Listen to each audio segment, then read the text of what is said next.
Hello students, today we are going to discuss the chapter Light, Reflection and Refraction. In this chapter we are going to study about the various properties of light. But from now I want to say that we will do some basics concepts of light. Light light के बारे में हमने देखा है कि light क्या होती है। लाइट एक ऐसी एंटिटी है जिसकी वजह से हम देख सकते हैं, ठीक है ना। Light is a property by which we can see. अगर हम किसी डार्क रूम में जाते हैं, डार्क रूम में टेबल्स हैं, फ़ैन हैं, बेंचेस हैं, वाइट बोर्ड है, सब कुछ है, लेकिन हम उनको देख नहीं सकते। अगर उसी रूम में हम एक बल्ब लगाएं या एक ट्यूबलाइट लगाएं तो उसके बाद हम उन सब चीज़ों को देख सकते हैं। तो ये कैसे पॉसिबल होता है? An object reflect light that falls on it. ये बात हम बता रहे हैं कि किसी ऑब्जेक्ट पे जो लाइट पड़ती है वो ऑब्जेक्ट उस लाइट को क्या करता है, रिफ्लेक्ट करता है, और उसकी रिफ्लेक्शन हमारी आंखों में आती है, जिससे उस ऑब्जेक्ट की एक इमेज हमारी आईज़ में बनती है और हम उसको देख सकते हैं। आज तक हम लाइट की जिन प्रॉपर्टीज़ के बारे में पढ़ते थे उन प्रॉपर्टीज़ में से सबसे कॉमन एक प्रॉपर्टी है जिसको हम कहते हैं कि लाइट जो है वो स्ट्रेट लाइन में ट्रैवल करती है। हम क्या कहते हैं? लाइट एक स्ट्रेट लाइन में ट्रैवल करती है, ठीक। जैसे हम क्या देखेंगे कि अगर हम एक बल्ब जलाते हैं तो बल्ब के सामने जितनी भी चीज़ें हैं वो सब क्या होती हैं, हम उनको देख सकते हैं। लेकिन ये जो थियरी है जिसमें हम ऐसा बोलते हैं कि लाइट स्ट्रेट लाइन में ट्रैवल करती है, कुछ टाइम के बाद ये फेल हो गई। ये क्यों फेल हो गई? मैं इसका एक एग्जांपल आपको बताता हूँ। आप अपने सामने एक बल्ब जलाइए और रूम में बल्ब के सामने आप जब खड़े होंगे तो कुछ लाइट तो आपके ऊपर पड़ेगी, और जो लाइट आपके ऊपर नहीं हो रही, आपको पास हो रही है, आप देखेंगे कि जिस डायरेक्शन में बल्ब है, जहाँ पर बल्ब लगा हुआ है, उसके बिल्कुल अपोजिट वॉल पे आपकी एक शैडो बनेगी। इसका मतलब क्या है कि लाइट जो आपसे रिफ्लेक्ट नहीं हो पा रही, वो आपके कॉर्नर से जाके क्या बनाती है? शैडो बनाती है। कुछ बहुत छोटे ऑब्जेक्ट्स होते हैं लाइट के कंपैरिजन में, जैसे एक लेज़र लाइट है। अगर लेज़र लाइट को हम हाथ पे डालेंगे तो क्या होगा? वो हाथ को पास भी नहीं कर पाएगी और हाथ की शैडो भी नहीं बना पाएगी। लेकिन उसी की जगह हम एक बल्ब के सामने जब हाथ रखेंगे तो उससे क्या होगा? उस हाथ की एक बहुत बड़ी शैडो आपकी पीछे वाली वॉल पे बनेगी। तो इससे एक जो प्रॉपर्टी लाइट की थी कि लाइट हमेशा स्ट्रेट लाइन में चलती है, ये फेल हो गई। मॉडर्न फिज़िक्स में जो ये प्रॉपर्टी थी कि लाइट स्ट्रेट लाइन में नहीं चलती, इस इफ़ेक्ट को हम एक और नाम देते हैं diffraction of light. Diffraction of light क्या होता है? मैं एक सिंपल बात बताता हूँ आपको। जब कोई ऑब्जेक्ट बल्ब के या लाइट के सामने आता है तो उस ऑब्जेक्ट के कॉर्नर्स पे से लाइट क्या हो जाती है? बेंड हो जाती है, मुड़ जाती है, और जहाँ जहाँ वो आगे सरफेस पे पड़ती है वहाँ वहाँ उसकी शैडो बना देती है। जैसे अगर आप अपना हाथ बल्ब के सामने रखते हैं तो कुछ लाइट तो आपके हाथ के ऊपर पड़ गई, लेकिन आपकी फिंगर्स के बीच में जो जगह है, आपके हाथ के साइड्स में जो जगह है, वहाँ से लाइट बेंड हुई और बेंड होके पीछे वाली वॉल के ऊपर पड़ी। इससे क्या हुआ कि आपके हाथ की शैडो वॉल के ऊपर पड़ गई। और आपने देखा होगा भाई, शैडो का साइज़ जो है वो हाथ के साइज़ से बहुत बड़ा होता है। तो ये डिफ्रैक्शन का जो फेनोमेना है, ये जो प्रोसेस है, ये आप हायर क्लासेस में पढ़ते हैं, यहाँ इसकी ज़रूरत नहीं है। लाइट की कुछ और प्रॉपर्टीज़ होती हैं जो बहुत इम्पॉर्टेंट है और हमने प्रीवियस क्लासेस में पढ़ी भी हैं। उनमें से एक प्रॉपर्टी है जिसको हमने कहते हैं reflection of light. Reflection of light क्या होता है?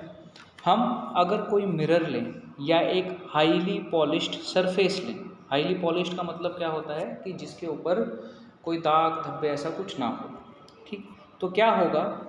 लाइट जो हम उसके ऊपर डालेंगे वो उससे रिफ्लेक्ट होगी और रिफ्लेक्ट होने के बाद दूसरी जगह पर जाकर हमें दिखाई देगी। एक बहुत अच्छा एग्जांपल है, हम सभी फ्रेंड सर्कल में जब कभी स्कूल में खड़े होते थे तो हम क्या करते थे? हमारी घड़ी पे जो डायल है उस डायल को हम सूरज के सामने रखते थे और वहाँ से उस डायल की इमेज हम कहीं और बनाते थे। नॉर्मली हम अपने फ्रेंड्स के मुंह पे बनाते हैं, पर वो मिरर दीवार पे भी बन सकती है, बेंच पे भी बन सकती है। तो वो जो प्रोसेस है वो क्या है, वो रिफ्लेक्शन है। ठीक, तो रिफ्लेक्शन ऑफ लाइट क्या होता है, जब कभी एक लाइट की रे किसी हाईली पॉलिश्ड सरफेस के ऊपर पड़ती है तो उस सरफेस के ऊपर पड़ने के बाद वो अपने पाथ से चेंज हो जाती है, और इसी प्रोसेस को हम क्या कहते हैं, रिफ्लेक्शन कहते हैं। क्या कहते हैं बेटा, रिफ्लेक्शन कहते हैं। जैसे मैं तुम्हें एक एग्जांपल के थ्रू बताता हूँ। अगर ये मेरे पास एक प्लेन मिरर है जिसको मैं नाम दे देता हूँ MN, ये मैंने इसके ऊपर एक नॉर्मल लाइन बनाई। अगर यहाँ से कोई लाइट की रे आएगी, कितने एंगल पे आएगी, आई एंगल पे आएगी, जिसे हम एंगल ऑफ इंसिडेंस कहते हैं। तो इस मिरर के ऊपर टकराकर वो अपने पाथ को चेंज करके इस डायरेक्शन में चली जाएगी। कितने एंगल पे चली जाएगी, आर एंगल पे, जिसे हम कहते हैं एंगल ऑफ रिफ्लेक्शन। अब यहाँ पर आपके दिमाग में एक बात आई होगी कि हमने यही एंगल क्यों लिया, ये भी तो एक एंगल है, ठीक है। लेकिन हमने रिफ्लेक्शन के लॉज में पढ़ा है कि इंसिडेंट रे और रिफ्लेक्टेड रे दोनों का जो एंगल है हम किसके साथ बनाते हैं, नॉर्मल रे के साथ बनाते हैं। किसके साथ बनाते हैं, नॉर्मल रे के साथ बनाते हैं। तो angle of laws of reflection, ये दो लॉज आपने 8th क्लास में पढ़े हैं। चलो एक बार इनको थोड़ा रिवाइज करते हैं। हमें क्या बताया जाता था, हमने पढ़ा था कि जब कभी किसी हाईली पॉलिश्ड सरफेस के ऊपर कोई लाइट इंसिडेंट होगी तो वो आर एंगल के ऊपर रिफ्लेक्ट हो जाएगी, और उस आर एंगल को हम एंगल ऑफ रिफ्लेक्शन बोलते हैं। तो फर्स्ट लॉ हमें क्या कहता है कि जो एंगल ऑफ इंसिडेंस है वो हमेशा इक्वल होगा किसके, एंगल ऑफ रिफ्लेक्शन के। ये बहुत सिंपल लॉ है। दूसरी चीज़, दूसरा लॉ हमें क्या कहता था, हमारे पास वहाँ पर 3 टाइप की रेज होती थी। नंबर 1 हमारे पास होती थी इंसिडेंट रे। नंबर 2 हमारे पास होती थी रिफ्लेक्टेड रे। और नंबर 3 हमारे पास एक होती थी नॉर्मल लाइन, जिसको हम ऐसा मानते थे कि इस नॉर्मल लाइन के ऊपर पड़ने के बाद ही जो लाइट है वो रिफ्लेक्ट हो रही है। तो दूसरा लॉ हमें क्या कहता है कि ये तीनों कौन कौन सी, इंसिडेंट रे, दूसरी कौन सी, रिफ्लेक्टेड रे, और तीसरी कौन सी, नॉर्मल टू द मिरर, ये सभी एक ही प्लेन में होती हैं। प्लेन का मतलब क्या, प्लेन का मतलब एरोप्लेन नहीं। प्लेन का मतलब यहाँ पर क्या है, हम जब ग्राफ बनाते हैं तो उसमें एक एक्सिस को हम x मानते हैं और दूसरी एक्सिस को हम y मानते हैं, ठीक है। तो अगर incident ray x Y axis के बीच में आ रही है तो रिफ्लेक्टेड रे भी यहीं होगी और नॉर्मल लाइन भी यहीं होगी। ये तीनों एक ही प्लेन में लाई करेंगी, एक्स वाई प्लेन में। ऐसा इसका कहने का मतलब है। तो ये जो दो लॉज हैं हमने पहले भी पढ़े हैं और अभी भी हमने इनके बारे में थोड़ा सा देखा है, ठीक। 8th क्लास में तुमने एक छोटी सी चीज़ देखी होगी कि कोई भी ऑब्जेक्ट जब होता है वो जब मिरर के ऊपर पड़ता है तो वहाँ पर उसकी एक इमेज बनती है। उन इमेजेस को हम कुछ नाम देते हैं। क्या नाम देते हैं वो मैं अभी तुम्हें बताता हूँ। जैसे तुम मिरर के सामने खड़े हुए तो तुम्हें मिरर के सामने अपनी पूरी की पूरी इमेज दिखाई देती है, ठीक है। अच्छा, कैसी दिखाई देती है, तुम्हारा जो लेफ़्ट है वो मिरर के अंदर राइट हो जाता है और जो तुम्हारा राइट है वो मिरर के अंदर लेफ़्ट हो जाता है, पहली बात। दूसरी बात, तुम्हारा सिर जहाँ पे बाहर है मिरर के अंदर भी वो वहीं रहता है। ऐसा नहीं है कि मिरर के अंदर तुम्हारा सिर नीचे हो जाएगा पैर ऊपर हो जाएंगे, ऐसा भी नहीं होगा। तीसरी बात, अगर तुम मिरर से 5 सेंटीमीटर दूर खड़े हो तो मिरर के अंदर जो तुम्हारी इमेज बन रही है वो भी कितनी दूर होगी, 5 सेंटीमीटर। ये 3 बातें हमें हमेशा याद रखनी है और ऐसा तुम मिरर के सामने खड़े होकर देख भी सकते हो, ठीक। तो सबसे पहली बात, तुम्हारी जो इमेज बनती है प्लेन मिरर के अंदर वो कैसी बनती है, एक वो बनती है वर्चुअल। वर्चुअल मतलब वो रियल नहीं है, वो मिरर के अंदर तुम्हें दिखाई दे रही है, ठीक।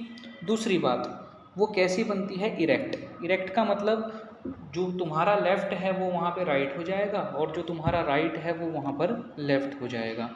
तीसरी बात क्या होता है, इसी चीज़ को हम बोलते हैं लैटरली इन्वर्टेड। क्या बोला जाता है इसे? Laterally inverted. और बिहाइंड द मिरर, जितनी दूर तुम मिरर से खड़े हुए हो उतनी ही दूर आगे तुम्हारी इमेज बन जाती है। ठीक। अब इसमें हमें एक एक्टिविटी दी हुई है जिसमें हमें कहा गया है कि हमें क्या लेना है, हमें एक शाइनिंग स्पून लेना है जो हमारे घर में होता है। ठीक है, हमें क्या करना है, try to view your face in his curved surface. उसकी जो कर्व्ड सरफेस होती है उस अपना फेस देखने की कोशिश करना। तो क्या होगा, दो काम होंगे, या तो फेस तुम्हें स्मॉलर दिखाई देगा या लार्जर दिखाई देगा, सेम साइज़ का नहीं दिखाई देगा। उसके बाद क्या करना, उस स्पून को धीरे धीरे अपने फेस से दूर ले जाना और धीरे धीरे उसको फिर अपने फेस के पास लेके आना, तब देखना क्या होगा। फिर एक काम और करना, स्पून की जिस साइड पे तुम अपना फेस देख रहे हो स्पून को रिवर्स करना और फिर यही प्रोसेस रिपीट करना। तो तुम्हें पता लगेगा कि जो कर्व्ड सरफेस होती हैं वहाँ पर हमें हमारी जो इमेजेस हैं वो कैसे चेंज होती हुई दिखाई देती हैं। समझ में आई बात? तो जिन कर्व्ड सरफेसेस का, जिन मिरर्स का हम यूज़ करते हैं उनको कहा जाता है स्फेरिकल मिरर्स। क्या कहा जाता है बेटा? Spherical mirrors. ठीक, ठीक है। स्फेरिकल मिरर्स क्यों कहा जाता है? क्योंकि हम एक बड़ा सा मिरर लेते हैं, बड़ा सा ग्लास लेते हैं, उसके एक पार्ट को कट कर देते हैं। जैसे मैंने इस पार्ट को कट कर दिया और इस पार्ट को कट करने के बाद मैंने इसे यहाँ पर ऐसे बना दिया। मैंने इसकी एक साइड को ओपेक कर दिया। ओपेक का क्या मतलब होता है, तुम्हारा घर का जो डोर है, अगर उस डोर के सामने तुम लाइट डालोगे तो क्या होगा, लाइट डोर को पास नहीं कर पाएगी। तो ऐसी सरफेसेस जिनमें से लाइट पास नहीं हो सकती उनको ओपेक कहा जाता है। तो हम इसकी एक साइड को ओपेक कर देते हैं और एक साइड इसकी जो है ये रिफ्लेक्टिंग होती है। ठीक है, अगर इसी मिरर को मैं यहाँ से कट कर दूँ तो ये ऐसे बनेगा, इसकी एक साइड ओपेक हो जाएगी और एक साइड रिफ्लेक्टिंग हो जाएगी। तो क्योंकि इन मिरर्स को मैंने एक स्फीयर में से काट के बनाया है इसीलिए इनको क्या कहा जाता है, स्फेरिकल मिरर्स। समझ में आई बात? ठीक है, तो यहाँ तक आपको इसकी रीडिंग करनी है और रीडिंग करने के बाद जो भी आगे के टॉपिक हैं वो हम नेक्स्ट वीडियोज़ में देखेंगे। Thank you very much.